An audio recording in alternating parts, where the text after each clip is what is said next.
Evan I. Hi, my name's Jonathan Hicks. We're back at the Dice Cup, and today I'm joined by A-Bob. Peter. D. Andy. And we've just finished playing the Manhattan Project Energy Empire. There we go, there's the box. Right, so it's a worker placement game. It's not really, looking at the title, you think it was a sequel to the Manhattan Project. It's not really. It's kind of set in the same universe, but it's a different style game. It has a couple of mechanics in common, which I'll explain in a second. So, worker placement, you have 5 different types of resources. Here's your player board. So you've got money, plastic, steel, technology, and oil. And then along the center of the board here, you've got worker placement spaces where you can go to get the stuff. So here you can get steel, here you can get oil by drilling. And when you have workers, these guys, and you put it on the spot, if someone else is already there, though, it doesn't stop you from going there. You can stick 2 of your workers together to go like that, and then you can still get to take the spot. But with some of the spots, like this one here, you get pollution. And when you take one of the pollution tokens, oh, here we go, you stick it on your board, and your country becomes more polluted. So I could put that here. But at the end of the game, you're getting points for all the empty spaces. So 1 point here, and if you've got a completely free column, you get a bonus 3 points. So you're trying to keep the pollution away, and some spaces will let you clean up this pollution. You can also buy, which is the other kind of half at the top here, buildings. And there's a cost at the top, so you can pay money or steel or technology, and you get one of these buildings, and you put it in your building supply like this. And then on your go, you can also use workers to activate these buildings to get you more stuff. And then finally, when you finish placing a worker, you roll your dice. Now, these dice kind of represent power stations. You've got nuclear power, some kind of water power. You can have coal power. So coal will produce pollution. That's not good. But they also give you the energy with these little lightning symbols. So you roll them, and then you get these energy things, which are a bit like workers for you to then use on your next turn. Now, the difference between normal workers and energy is that normal workers are slightly better. You can use those on any of the spots on the board. The energy, though, you can use it to boost up the workers to allow you to go where someone else has gone. But also, you can also just use the energy on these little cards that you've bought here. So either a worker or energy. So the workers are a bit better, but the energy is still pretty good. So you get all the stuff and then try and score in various different ways. You're getting scoring for your clean areas here. There are achievements that you can pick up throughout the game that will get you points for different things, like points for oil, points for certain kind of buildings, etc. You can also, every now and then on your turn, go up on this United Nations track by spending resources, and the further up on the track you are, the more points you get.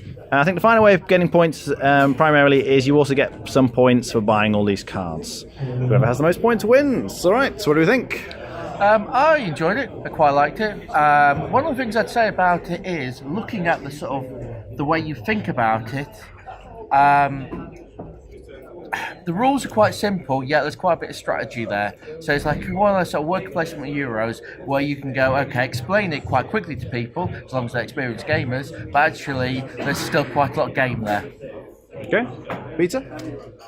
Yeah, so I think it's, again, very simple to understand. The reason why I got this game particularly was because I have a son who has limited reading ability, but he can think strategically, and so therefore everything's on show in effect. So therefore it's very easy to advise and help, and there are many paths to victory. Okay, Dean? Yeah, I think I'd agree with the many paths to victory. It's the mechanics are really, really simple, but there seem to be, a good 6, 7, 8 different strategies you could be going for, and even mixes of strategies. So yeah, I liked it. I'd like to play it again, definitely. Okay, Andy? Yeah, it's okay. Do you think that you just have to do everything? There's no. It's a case of doing a little bit of everything. You can't go massively on buildings because you'll fall behind on other things. You can't go massively on something else because you'll fall behind. It just seems like you have to balance everything and sort of keep up. Because, the winner was sort of like a lot of clean air, average buildings, but a lot on UN. It just seems like you have to balance it all. And there didn't seem to be that many opportunities to keep your land clean. Let me just show you Andy's board here, okay? That's his board. That's what the winner's board looked like. Yeah, I just felt that there was very little opportunity to. There's like one action space. There's a couple of cards that I saw that was available that I couldn't buy due to other things, but it just seems to be hard to keep your board clean, especially when you're rolling dice. And every time I roll dice, I gain pollution, where the winner did not. Yeah. Every time you roll dice, you got a high number on your clean energy, nullifying pollution, which helps. Yeah. I think that's just this a little bit of luck where you might not need that luck. Okay. Rating out of 10? I'd probably give this about a 6 to a 7. Okay. D? 7 to an 8. I'd like to play it again before it solidified up at about an 8. Yeah, okay, sure. I would give it an 8. All right. I'd give it 7.5. Next play, I'll decide if that should be a 7 or should be an 8. All right, thanks. I really like this one. It may have helped that I won the game. But it's, as Abon was saying, it's simple.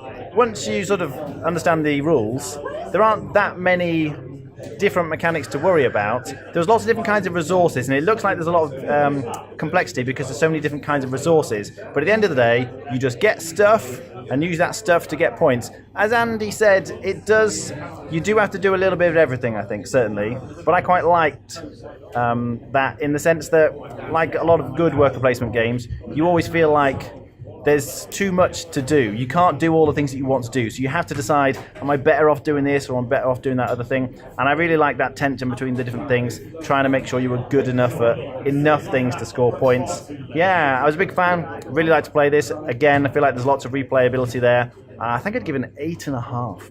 All right, thanks for watching. That was Manhattan Project Energy Empire.